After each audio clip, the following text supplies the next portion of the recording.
हे दोस्तों, welcome to my channel. इस video में बात करने वाले हैं बोर्ड एग्ज़ाम के स्टूडेंट के लिए इंपॉर्टेंट क्वेश्चन जो अक्सर एग्ज़ाम में पूछे जाते हैं। तो यहाँ पर साइंस के इंपॉर्टेंट चैप्टर को बात करेंगे इस वीडियो में, जिसका नाम है ऊर्जा के स्रोत। ऊर्जा के स्रोत से भी बहुत अच्छे मार्क्स के क्वेश्चन पूछे जाते हैं बोर्ड एग्ज़ाम के स्टूडेंट के लिए और बोर्ड एग्ज़ाम में। तो चलिए देखते हैं। यहाँ देखिए दोस्तों, सबसे पहला क्वेश्चन है ऊर्जा का उत्तम स्रोत किसे कहते हैं। ऊर्जा का उत्तम स्रोत किसे कहते हैं। या फिर क्वेश्चन इस तरह से भी पूछा जा सकता है, ऊर्जा के आदर्श स्रोत में क्या गुण होते हैं। ऊर्जा के आदर्श स्रोत, ठीक है, ऊर्जा के आदर्श स्रोत में क्या क्या गुण होते हैं। इस दो टाइप के क्वेश्चन को एक ही आंसर लिखा जा सकता है। तो चलिए देखते हैं, सीखते हैं। देखिए दोस्तों, सबसे पहला है ऊर्जा का उत्तम स्रोत उसे कहते हैं, पहला पॉइंट, प्रति एकांक आयतन अथवा प्रति एकांक द्रव्यमान अधिक कार्य करे। मतलब बहुत कम द्रव्यमान में बहुत अच्छा ऊर्जा प्रदान करे। मतलब बहुत थोड़ा सा चलाएंगे, जिसका यूज़ करेंगे थोड़ा सा, लेकिन उसमें हीट जो रहेगा बहुत ही ज़्यादा जनरेट होगा। क्लियर है। तो उसे कहते हैं, पहला पॉइंट है ऊर्जा के उत्तम स्रोत का importance point. And second points यहाँ पे दिया गया है।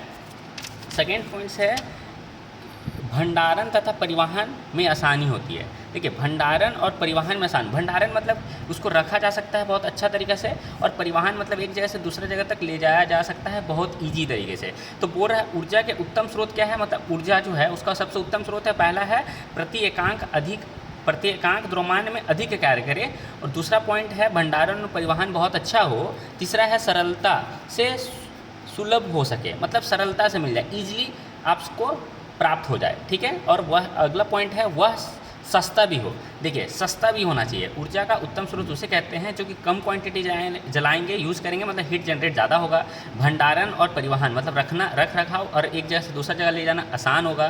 तीसरा है सरलता से सुलभ हो सकता है, और वह सस्ता भी हो। तो इस तरह के ईंधन को हम लोग मतलब ऊर्जा का उत्तम स्रोत कहा जाता है ये। या फिर इस तरह से भी बोल सकते हैं इस क्वेश्चन को, ऊर्जा के आदर्श स्रोत में क्या क्या गुण होते हैं। तो ये सभी गुण होते हैं ऊर्जा के आदर्श स्रोत में। क्लियर है। आगे चलते हैं, उत्तम ईंधन किसे कहते हैं। उत्तम ईंधन किसे कहते हैं, या फिर आदर्श ईंधन की विशेषता क्यों लिखे। सेम टू सेम क्वेश्चन है, ये भी है। देखिए, एक उत्तम स्रोत वह है जिसका उष्मीय मान उच्च हो। उष्मीय मान बहुत ही उच्च हो, मतलब कम जलाएंगे क्वांटिटी में, लेकिन हीट बहुत ज़्यादा जनरेट होगा। पहला पॉइंट, जो सस्ता और सुगमता से उपलब्ध हो, जो सरलता से प्राप्त हो सके, जिसे प्रज्वलन ताप की प्राप्ति हो। और अगला पॉइंट है जो जलने के पश्चात अल्प धुआं तथा अधिक ऊष्मा उत्पन्न करता हो। ठीक है, मतलब जलने के बाद धुआं कम दे और ऊष्मा ज़्यादा दे। ठीक है, तो ऐसा चीज़ को बोला जाता है उत्तम ईंधन कहा जाता है। क्लियर है। अगला पॉइंट है, ईंधन के दो लक्षण लिखे जो उनकी गुणवत्ता का निर्धारण करते हैं। ईंधन के दो लक्षण को बताना है जो गुणवत्ता का निर्धारण करता है। तो सबसे पहला पॉइंट है अल्प धुआं और अधिक उसमें मुक्त करना चाहिए। मतलब अच्छा ईंधन का जो प्रॉपर्टी है, गुण है, कैसा है, तो अल्प धुआं निकले, मतलब जलाने के बाद धुआं ना निकले, बहुत ही कम निकले, और अधिक मात्रा में ऊष्मा प्रदान करे, तो उससे अच्छा ईंधन कहते हैं। अगला है यह आसानी से उपलब्ध होना चाहिए। यह आसानी से भी उपलब्ध होना चाहिए। यहाँ पर देखिए 2 पॉइंट बोल रहा लिखने के लिए, 2 लक्षण लिखे, इसलिए 2 पॉइंट लिखा गया। यदि 4 पॉइंट लिखता तो ये सभी पॉइंट को लिखा जा सकता था। क्लियर है। तो इस तरह क्वेश्चन का सभी का आंसर इस तरह से होगा। क्लियर है। एक क्वेश्चन और भी इंपॉर्टेंट है, सभी इंपॉर्टेंट क्वेश्चन है। जीवाश्म ईंधन क्या है और जीवाश्म ईंधन को ऊर्जा का अनवीकरणीय स्रोत क्यों माना जाता है। ठीक है, इसके 2 उदाहरण दें।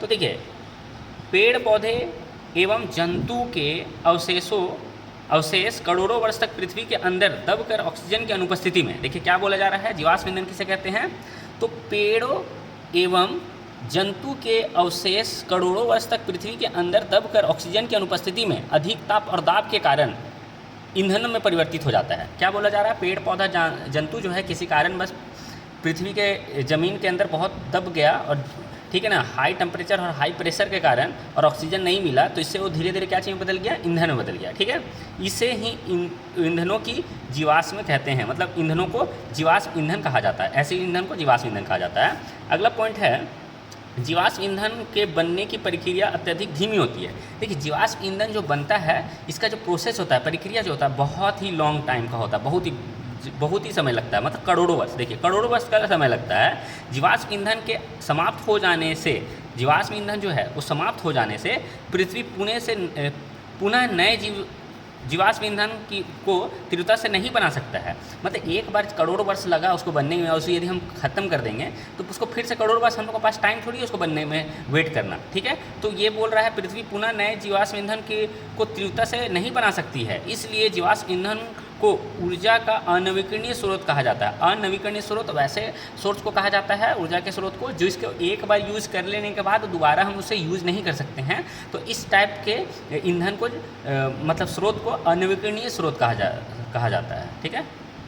यहाँ तक क्लियर हो गया। देखिए जीवाश्म ईंधन के दो उदाहरण कोयला और पेट्रोल। कोयला और पेट्रोल जीवाश्म ईंधन के दो एग्जाम्पल है, ठीक है। अब देखिए पेट्रोल और कोयला को बनने में करोड़ों वर्ष लगता है, लेकिन हम उसे जला के तुरंत डिस्ट्रॉयड कर सकते हैं, तुरंत मतलब हम नष्ट कर सकते हैं, तुरंत खत्म कर सकते हैं। तो लेकिन जीवाश्म ईंधन को बनने में बहुत करोड़ों वर्ष लग जाता है, इसलिए इसे अनवीकरणीय स्रोत कहा जाता है।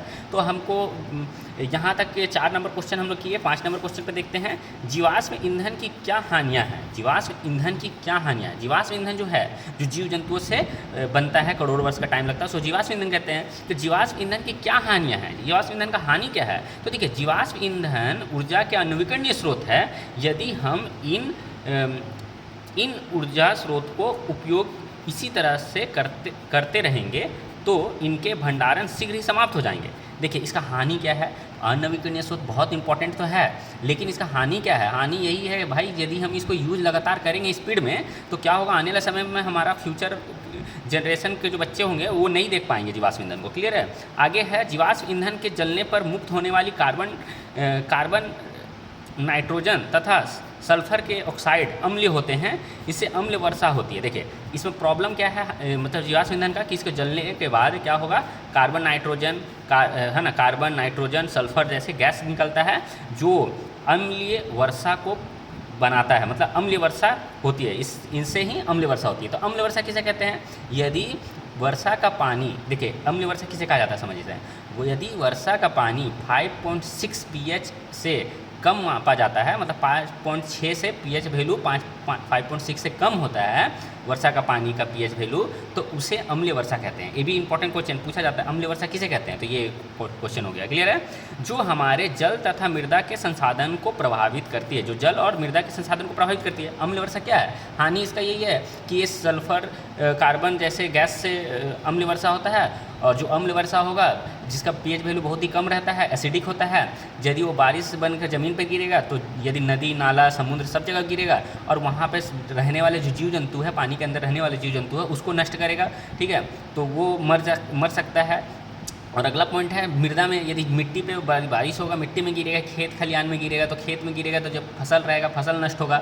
और दूसरा बात यह है कि मृदा में यदि एसिडिक रेन होगा तो क्या होगा कि मिट्टी बंजर हो सकता है, एसिडिक हो जाएगा, तो पेड़ पौधा उगेगा नहीं। पेड़ पौधा नहीं उगेगा तो फिर दुनिया में लोग कृषि कैसे कर पाएंगे या खाना कैसे खा पाएंगे, तो ये सब बहुत सारा प्रॉब्लम क्रिएट हो जाएगा।